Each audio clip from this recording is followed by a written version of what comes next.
Cuman kembali lagi ada satu impian ya, ada satu harapan bahwa pada saat saya hidup ya, Tuhan pasti sudah punya satu rencana yang luar biasa buat hidup saya, dan saya nggak mau meninggalkan dunia ini cuman hanya sebagai seorang Holly yang biasa aja gitu. Saya pengen meninggalkan sebuah legasi gitu loh. Makanya itu yang menjadi suatu sumber kekuatan untuk saya bisa terus maju gitu, untuk terus.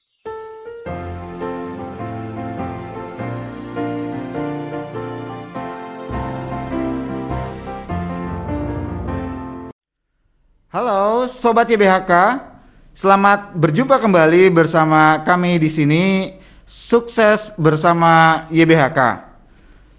Pada kesempatan kali ini kita memasuki episode ke-17 dengan tema dari core value kita adalah kerjasama. Namun sebelum kita masuk berbincang lebih jauh, saya rasa sebaiknya lebih enak kalau kita di sini membuka masker. Setelah sebelumnya kita telah melalui aturan protokol kesehatan.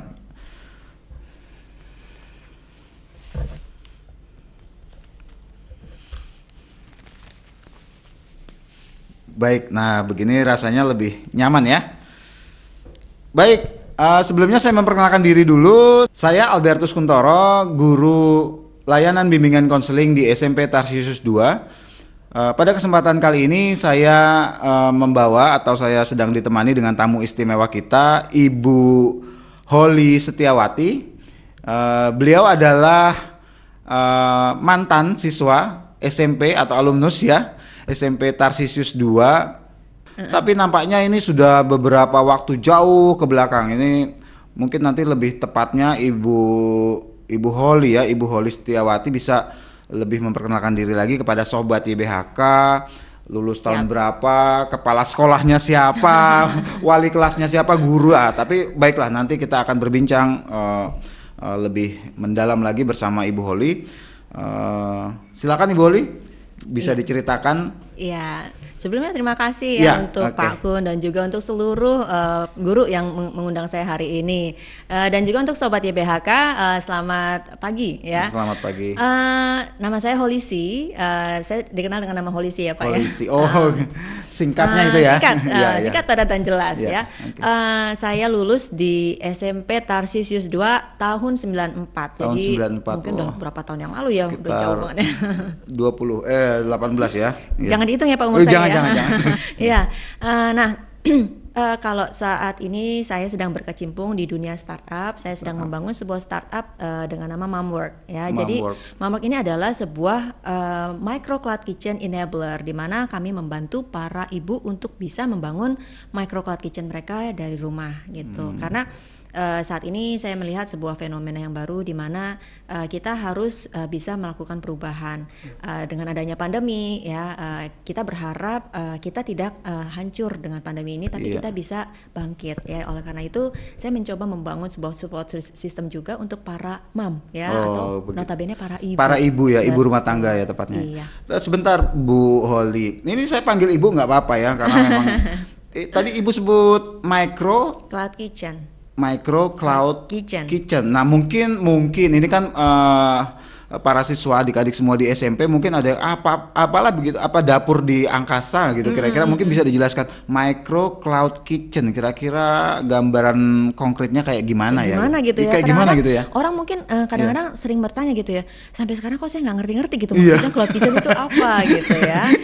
Jadi memang yang kita sebut sebagai cloud kitchen ini ya sudah ada sejak beberapa tahun yang lalu ya.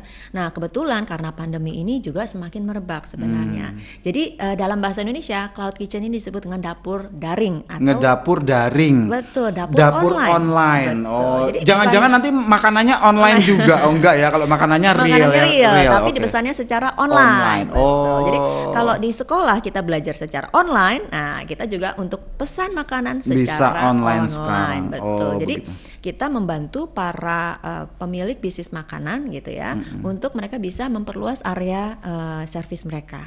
Jadi kita juga membantu para ibu ya yang punya dapur atau punya space yang tidak terpakai di rumah untuk bisa diubah, bisa menjadi dapur online ini atau cloud kitchen. Nah, kata-kata micro di depan ini artinya lebih kecil. Lebih kecil. Iya, lebih kecil daripada cloud kitchen pada umumnya. Pada umumnya. Karena biasa kalau cloud kitchen kan ada beberapa brand ya jadi satu. Nah, kalau di sini hanya satu brand saja. Jadi kita sebutnya micro cloud kitchen. Betul. Apa ya yang mendasari inspirasinya dari mana kok tiba-tiba ide awalnya tuh seperti apa kok tiba-tiba ini kayaknya kok tiba-tiba pengen tiba-tiba pengen gitu. Iya, jadi memang pada awalnya saya selalu bergerak di bidang pemberdayaan perempuan ya. Jadi saya bisa melihat bahwa sebenarnya Indonesia tuh punya suatu sumber daya manusia yang luar biasa ya Pak ya. Jumlah perempuan di Indonesia itu ada 49,5%. 49,5%. Betul, artinya setengah dari populasi Indonesia itu perempuan. Nah, tapi kebanyakan dari mereka ini tidak memiliki pekerjaan ya. Jadi hanya sebagai seorang ibu rumah tangga. Nah, mereka sebenarnya punya talenta gitu ya. Nah, karena apa? Karena Tuhan menciptakan manusia dengan itu, talenta setiap manusia ya. Berbeda Pak. Nah, perempuan dan laki-laki ternyata punya satu yang berbeda di otak mereka. Oh ya? Gitu. Iya. Jadi kalau di perempuan itu ada yang menyebabkan mereka bisa melakukan multitasking gitu. Kalau di perempuan ada yang bisa menyebabkan memangnya kalau di laki-laki gimana? Kurang Pak. Kurang ya. Makanya kalau begitu. Bapak melihat ya, yang namanya perempuan itu dia bisa sambil gendong anak, bisa sembari masak, dia bisa Betul, sambil telepon, dia bisa melakukan banyak hal bersamaan. Nah, inilah yang kita pengen coba gali ya pada perempuan, sehingga kalau seandainya mereka bisa ya melakukan hal-hal tersebut, otomatis sebenarnya mereka bisa kalau kita kembangkan ke arah yang berdayakan. Betul sekali. Nah, kalau mereka berdaya secara finansial, otomatis sebenarnya mereka akan membuat ya pundi-pundi uang ini mereka investasikan kembali kemana? Ke anak mereka. Otomatis pada saat anak mereka mendapatkan pendidikan yang jauh lebih baik, otomatis nanti ke depannya masa depan Indonesia akan jauh lebih baik. Begitu ya. Aduh, betul juga, memang harus dari awalnya, memang harus dari keluarga ya pembangunan. Betul. Ya.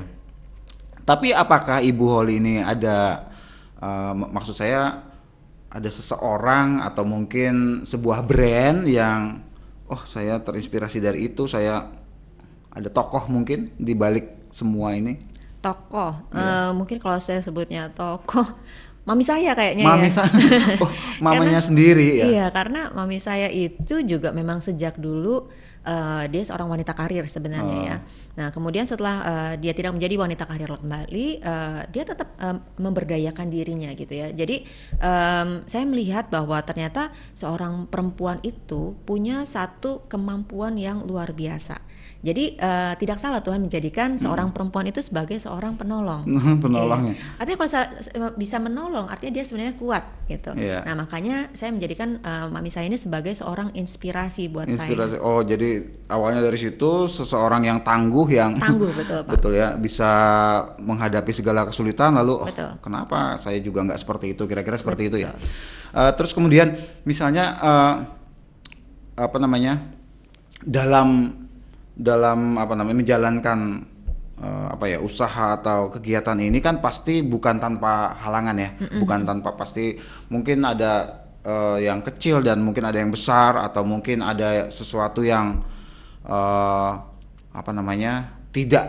maksudnya itu di luar dugaan tiba-tiba muncul, tidak terprediksi gitu.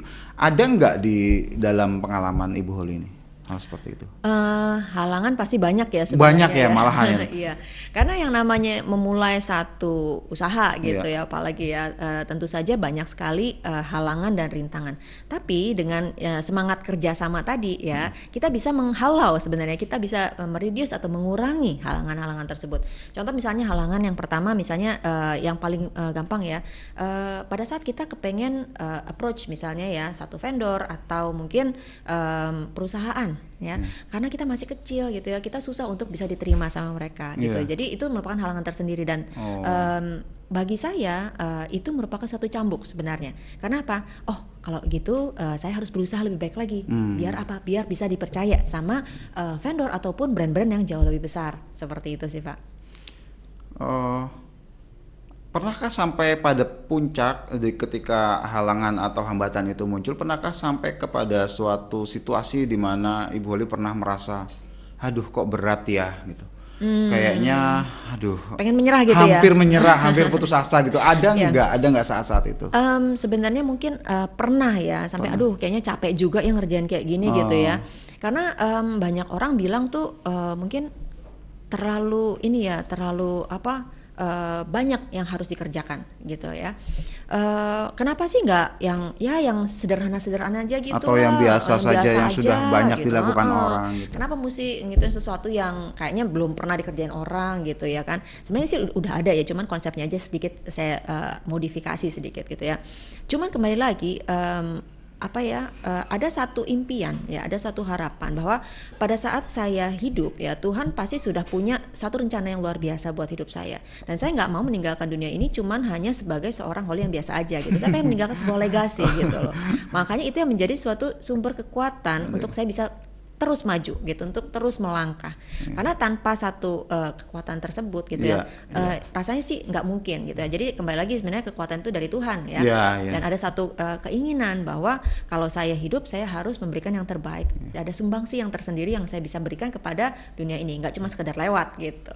Bahwa apa yang kita lakukan di dunia menggema di keabadian, kira-kira seperti itu ya. Betul, kan ada kalau di bahasa Indonesia itu kan gajah mati meninggalkan, ya kan?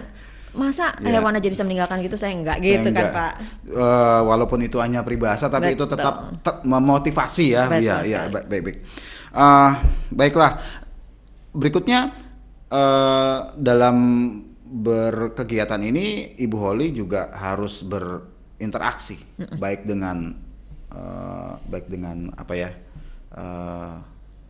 Mungkin dengan perusahaan lain, ataupun dengan Paramam tadi itu ya. Nah, kayaknya menjadi sebuah keharusan ya, bahwa Ibu Holly harus bekerja sama dengan mereka, harus interaksi sosial, harus mungkin ada kesepakatan yang dibuat. Nah, boleh nggak kasih penjelasan kepada kita semua di sini para siswa kalau kerjasama itu sangat penting dalam hal ini? Seberapa besar sih arti pentingnya gitu, sampai-sampai bahwa tidak mungkin bahwa hal ini bisa dilaksanakan tanpa kerjasama kira-kira gitu. Ya, kalau zaman dulu gitu ya, kita selalu dianjurkan untuk berkompetisi gitu ya. Siapa yang menang gitu ya, kamu atau yang dia. Kalau misalnya kamu kalah berarti dia makan kamu gitu ya. Tapi kalau zaman sekarang kita semangatnya semangat berkolaborasi. Karena semangat berkolaborasi. Betul sekali, atau kerjasama ya, kolaborasi atau kerjasama. Nah, semangat kerjasama ini merupakan sesuatu yang sangat penting, karena tanpa berkolaborasi kita nggak akan bisa bertambah besar Pak gitu. Jadi pada saat kita mulai terpikir di dalam otak kita ya gitu untuk berkompetisi ya, ayo seandainya kita punya kompetitor gitu ya, ayo kita berkompetisi. Nah, itu kita harus mulai hilangkan sedikit demi sedikit. Karena apa? Karena pada saat kita mulai memiliki semangat untuk berkompetisi kembali ya, otomatis nanti kita akan lupa ya bahwa sebenarnya kita bisa bertambah besar dengan cara berkolaborasi. Jadi semangat berkolaborasi atau bekerja sama ini merupakan satu yang lebih baik ketimbang berkompetisi. Karena apa? Dengan berkolaborasi atau bekerja sama kita artinya bergandengan tangan.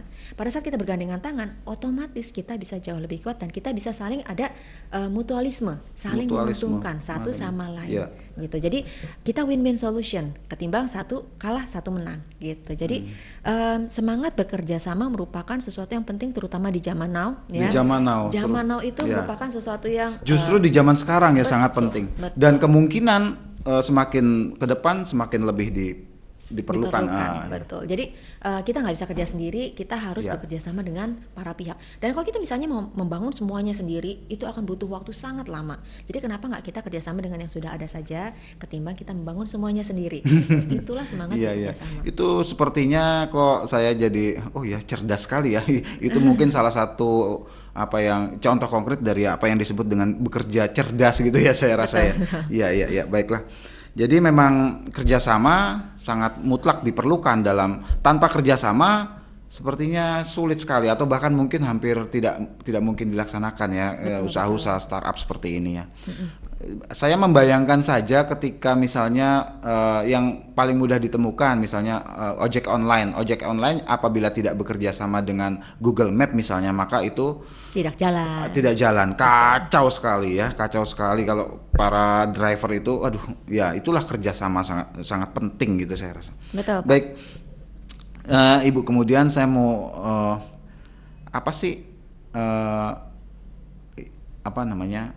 keuntungan atau profit yang bisa ibu share, bukan profitnya yang di share, tapi maksudnya bisa bercerita gitu. Oh ini loh, kita mungkin nggak sekedar dapet apa, nggak sekedar hanya mendapat keuntungan finansial, tapi kita mungkin bisa mendapatkan keuntungan sosial atau mungkin yang lain, atau mungkin bisa dibagikan kepada kami gitu kira-kira keuntungannya. Ya, jadi pada saat kita di sini saya sebutnya Momwork ya. Saya mulai mendirikan Momwork itu dengan satu keinginan untuk kita bisa memberdayakan para ibu ya, atau para mam.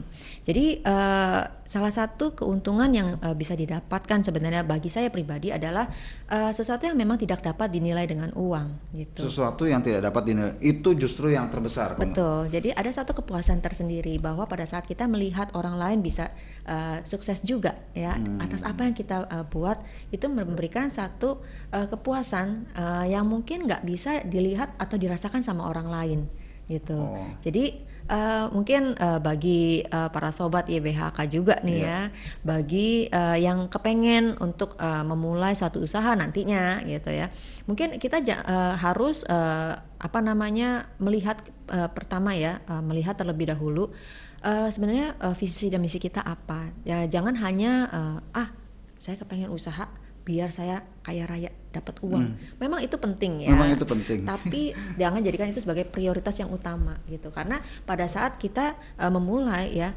suatu usaha, nggak mungkin langsung profit. Dan kalau kita hanya berfokus pada profit itu, kita pasti akan langsung mudah menyerah. Oh kok nggak ada profitnya nih? Ya udahlah, males gitu. 1 tahun 2 tahun kok nggak kelihatan profitnya.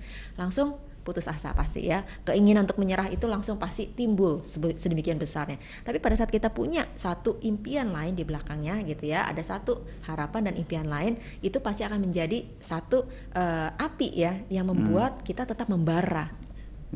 Tetap menjaga semangat, motivasi. Betul, kita tetap ya.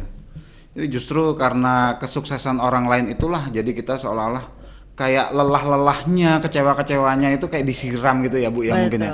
Kayak syukurlah ada orang lain selain aku yang ikut merasakan ya. Jadi kalau sukses jangan sukses sendiri. Jangan sukses sendiri. Biasanya kan orang sukses sendirian gitu ya. Tapi gimana caranya kita merangkul sama-sama semuanya bisa sukses bareng-bareng gitu Pak. Betul. Saya rasa itu sangat baik sekali ya, mulia sekali seperti itu. Baiklah. Untuk bisa Bu, kalau misalnya ada sobat YBHK kayaknya itu susah deh, kayaknya itu harus orang yang dengan ide ataupun orang dengan memiliki tingkat spekulasi atau sikap yang orang yang dengan sikap berani mengambil risiko besar yang bisa menjalankan usaha ini atau mendirikan startup ini atau apapun lah itu. Kayaknya untuk kita beberapa orang merasa bahwa ini mungkin sulit karena ini butuh inovasi, ini butuh kadar risiko yang tinggi juga gitu. Nah, Ibu Holly bisa nggak kasih? Sebetulnya enggak kok. Misalnya kasih tips atau enggak, ini syaratnya enggak ada syarat khusus atau misalnya apa yang harus kita perlukan untuk? Jawabannya satu, kolaborasi atau kerjasama. Kolaborasi atau kerjasama. Iya betul. Jadi jangan kerjain sendiri. Jangan kerjain sendiri. Cari teman, cari rekanan ya. Misalnya kita pengen bikin satu usaha, tapi kita yang benar-benar paham mengenai hal itu gitu ya. Kita cari rekanan atau partner ya yang benar-benar paham akan hal itu. Karena disitulah ya kemampuan kita itu dinilai sebenarnya. Jadi kita gandeng orang-orang yang lebih paham. Kamu tahu di bidang financial, kamu tahu ini ya? Oh ya, oke. Yuk, mau nggak kita kerjasama, kita bikin ini bareng-bareng. Kalau kita ngerjain sendiri, otomatis pasti capek, pasti berat karena kita nggak mungkin menguasai seluruh ilmu dalam diri kita semuanya. Tapi ada banyak orang-orang yang bisa kita ajak, kita gandeng. Nah, disitulah semangat bekerja sama diperlukan Pak. Jadi bukan hanya paham mengenai resiko gitu ya, bukan saja mengenai paham semuanya, tapi yang diperlukan adalah bagaimana kita bisa menggandeng orang-orang yang jauh lebih tahu daripada kita. Iya. Gitu. Disitulah kerjasama dibutuhkan sebenarnya gitu. Karena mungkin memang pengalaman atau wawasan kita terbatas ya. Betul sekali. Sedangkan di dunia ini banyak sekali hal yang mungkin baik jika kita ketahui, tapi sayangnya mungkin kita terlalu sibuk dan lain-lain gitu, dan terlalu malas mungkin. Memang kerjasama dan kolaborasi dan mau belajar, saya rasa ya mau belajar, betul. Mengetahui hal baru itu sangat penting.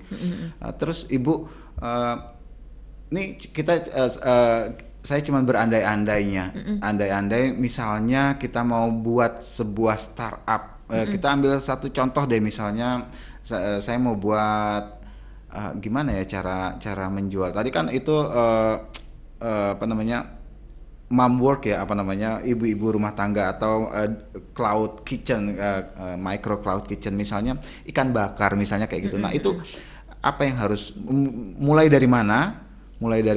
Lalu bentuk kerjasama dengan pihak-pihak mana yang kira-kira bisa diabstraksikan ya?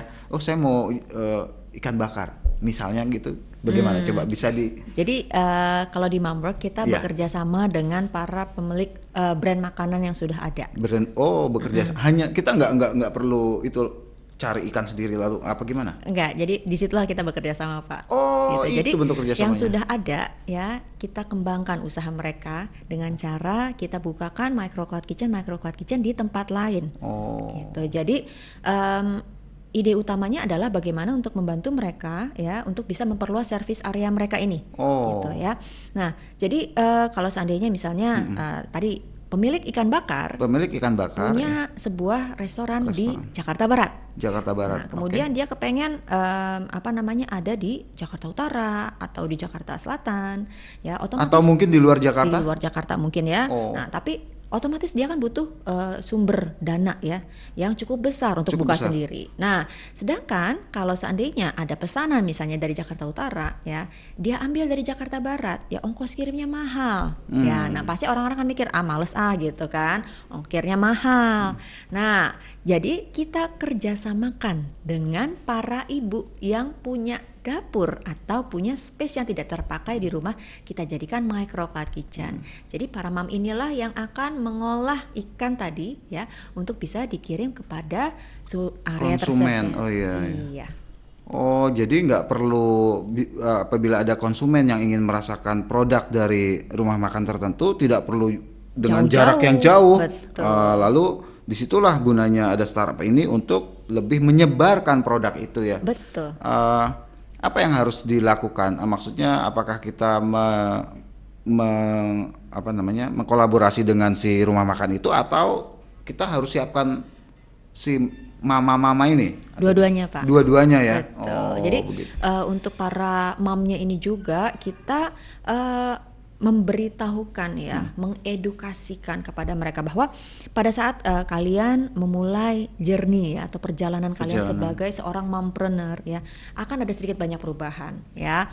Jadi mulai yang pertama, dapur kalian yang tadinya hanya dapur untuk rumah tangga pribadi ya, akan sedikit dinaikkan menjadi fungsinya dapur komersil. Nah, jadi harus ada tingkat kebersihan yang jauh lebih tinggi lagi. Jadi nggak bisa buang sampahnya sembarangan, ya harus dipisah. Kemudian penggunaan minyak goreng, misalnya menggunakan minyak goreng ya, minyak gorengnya harus berapa kali harus sudah mulai diganti. Itu harus diedukasi juga. Betul, ya hal-hal kita ada edukasinya sedetil itu. Iya. Jadi untuk para mam ini agar mereka bisa mencapai standar yang kita butuhkan untuk bisa mereka menyajikan makanan dengan tingkat yang kita mau gitu. Jadi memang kita akan nggak langsung ya silahkan Bu dikerjakan, enggak ya, kita akan mengedukasi dan kita juga ada support system pada saat mereka nanti butuh bertanya, mungkin nanti kan mereka harus punya time management. Nggak bisa mereka time manajemennya kacau balau. Kapan misalnya ikan-ikan ini harus diambil dari freezer, kemudian harus didiamkan dulu untuk sementara waktu sampai mencapai suhu ruangan, baru bisa dibakar misalnya seperti itu ya. Nah itu harus diberikan pemahaman terlebih dahulu. Jadi kita juga memberikan support system biar mereka bisa lebih paham. Jadi apa sih yang harus saya kerjakan kalau misalnya ntar ada masalah, ada kendala, kepada siapa saya harus nanya? Nah kita ada support systemnya juga. Ada support system ya. Betul. Itu ya. Itulah gunanya kerjasama juga. Jadi iya ya. Apakah ada syarat khusus? Tadi saya agak tertarik ya dengan istilah mompreneur. Mungkin sobat YBHK saya rasa istilah ini perlu dibudayakan ya, karena pemberdayaan, saya rasa itu Menteri Peranan Wanita juga harus mendengar ini bahwa ya pemberdayaan wanita itu sangat ternyata memang ya secara psikologis juga multitasking itu terbukti ya secara penelitian ilmiah. apakah ada syarat khusus ketika seorang mama misalnya gitu ya, misalnya maaf nih sobat YBHK ya, mungkin saya agak kurang baik tapi tujuannya baik yang jelas. Misalnya mama-mama tunggu anaknya sekolah gitu nih Bu Holly, kan kadang-kadang ada tuh mama-mama tunggu daripada cuman gosip-gosip nggak jelas gitu, mungkin bisa diberdayakan seperti ini gitu. Betul. Apakah ada syarat khusus atau seperti tipikal bukan tipikal ya, apa namanya, syarat apa sih gitu, syarat ada enggak harus yang punya, misalnya syaratnya adalah yang harus punya dapur yang baik dengan ukuran sekian, dengan ukuran, atau misalnya tidak boleh ada haram halal misalnya seperti itu, syarat apa sih untuk mama-mama itu bisa bergabung gitu? Iya, jadi sebenarnya syaratnya sih mudah gitu ya, syaratnya ya. Yang pertama yang pasti harus seorang ibu ya, seorang ibu ya, tidak mungkin seorang mompreneur lalu seorang ayah gitu. Mungkin nanti ada yang bilang, nggak apa-apa nanti daftarnya pakai nama istrinya gitu ya, tapi nanti yang ngerjain ya terserah. Tapi yang jelas kita memberdayakannya para ibunya dulu ya, para mom, karena memang itu adalah fokus utama kita. Nah kemudian yang kedua, yang jelas harus punya dapur, harus punya dapur, atau mungkin space yang tidak digunakan di rumah. Tapi ukuran masih bisa kita ini kan karena rumah masing-masing kan berbeda-beda ya. Yang jelas mereka punya dapur dan tempat untuk mereka bisa bekerja, misalnya pakai meja makan bisa nggak? Bisa. Gitu. Nah kemudian yang jelas mereka kepengen ya diberdayakan, atau mereka kepengen punya satu perubahan di dalam hidup. Karena kalau misalnya mereka sudah berkata bahwa saya udah mapan kok, saya udah cukup kok dapat dari suami saya misalnya, ya udah gitu kan, kita kan susah ya untuk bisa menggandeng mereka. Tapi kalau mereka pengen, ayo sama-sama maju, yuk kita lebih enak gitu, ngajaknya juga jauh lebih enteng di kitanya gitu. Jadi sebenarnya syaratnya nggak susah-susah amat. Yang utama kayaknya kalau saya tadi nangkap itu niat ya. Niatnya betul. Niat memang saya mau berubah, saya mau lebih maju, saya mau lebih berdaya gitu, kira-kira gitu. Iya. Saya rasa menyenangkan sekali ya kayaknya ya berkegiatan seperti itu. Betul. Bu Holly, ada nggak saran atau pesan untuk sobat YBHK semua di sini? Tentang buat mereka semua gitu, tentang kerjasama ini atau tentang berkolaborasi dalam apalagi masa seperti ini gitu. Mungkin Ibu Holly bisa kasih tips bagaimana pesan-pesan yang bisa memotivasi gitu atau memberi inspirasi gitu. Iya, mungkin buat sobat YBHK ya, tanamkan terus ya sifat kolaborasi ini, karena menurut saya kolaborasi ini merupakan sesuatu yang sangat penting ya di zaman now. Itu merupakan satu hal yang sangat penting. Kita harus mengesampingkan seperti yang tadi saya bilang ya, semangat kompetisi boleh sih sebenarnya, tapi alangkah lebih baik kalau seandainya kita bisa saling berkolaborasi. Jadi mungkin susah ya awalnya untuk bisa berkolaborasi dengan pihak-pihak lain ya, itu nggak mudah memang. Tidak mudah. Apalagi untuk bisa membuat mereka bisa sama-sama paham nih. Kalau kamu kolaborasi sama saya itu untung loh, sama-sama untung loh kita. Ya, sama-sama menguntungkan. Kita harus bisa pintar-pintarnya kita membuat narasinya ya. Narasinya seperti apa nih, story-nya seperti apa yang membuat mereka juga bisa paham. Kalau seandainya kita bekerja sama, kita berkolaborasi, kita bisa sama-sama jauh lebih baik ketimbang keadaan yang sekarang gitu. Jadi kalau kayak misalnya sekarang juga saya sering dengar gitu ya, soalnya ya ada banyak perusahaan yang tidak satu industri juga ya, itu dia bisa berkolaborasi satu sama lain, bahkan bisa saling lebih menguntungkan. Jadi ini kita bisa sebut satu terobosan yang baru gitu ya. Jadi misalnya kita mengadakan satu event bareng, dan itu benar-benar kita bisa kita gali lebih dalam ya, kolaborasi dengan si ini misalnya ya misalnya saya dengan Mamrok, saya dengan dalam hal keuangan, saya bekerja sama dengan salah satu teman saya juga yang memang sudah mendirikan startup di bidang keuangan gitu, untuk memberikan pemahaman kepada para mam dalam hal financial di keluarga. Jadi jangan sampai nanti kalau misalnya sudah mulai berbisnis ya, keuangan dicampur jadi satu, misalnya gimana cara memisahkannya, gimana cara perhitungan profitnya, gimana nanti cara perhitungan taxnya ya atau pajaknya, itu kita bisa gandeng. Nah pada saat kita gandeng nanti kita bisa bilang sama dia, nanti kalau seandainya ada dari mam ini yang mau untuk bisa lebih nanya lagi, dia bisa konsultasi sama kamu dan bisa jadi salah satu orang yang kliennya gitu ya, klien gitu kan. Oh iya juga ya, gitu salah satu contohnya. Salah satu keuntungan kerjasama gitu ya. Betul. Baiklah sobat YBHK, itulah perbincangan kami bersama Ibu Holly ya. Sangat menyenangkan sekali, dan ternyata memang pandemi ini sebetulnya bukan alasan untuk kita menjadi pesimis ataupun menjadi hilang harapan ya. Justru ini kesempatan baik, banyak sekali peluang-peluang usaha yang bisa dilakukan, apalagi jika kita mengedepankan kerjasama dan kolaborasi. Baiklah, demikian Sobat YBHK perbincangan kami bersama Ibu Holisi seputar startup dengan tema kerjasama. Dari perbincangan ini mulai paham bahwa pandemi COVID ini bukan satu alasan untuk kita menyerah terhadap keadaan yang semakin sulit. Justru dengan keadaan seperti ini kita bisa tetap berupaya, berusaha dan berharap banyak yang bisa dilakukan seperti contohnya yang Ibu Holly lakukan juga, dan semoga perbincangan ini dapat menjadi inspirasi bagi Sobat YBHK semuanya. Amin. Kami dari tim podcast Sukses Bersama YBHK mengucapkan terima kasih. Jangan lupa like dan subscribe channel kami supaya kami bisa terus menghadirkan tayangan-tayangan yang bermutu. Baik, selamat berjumpa di episode mendatang. Terima kasih.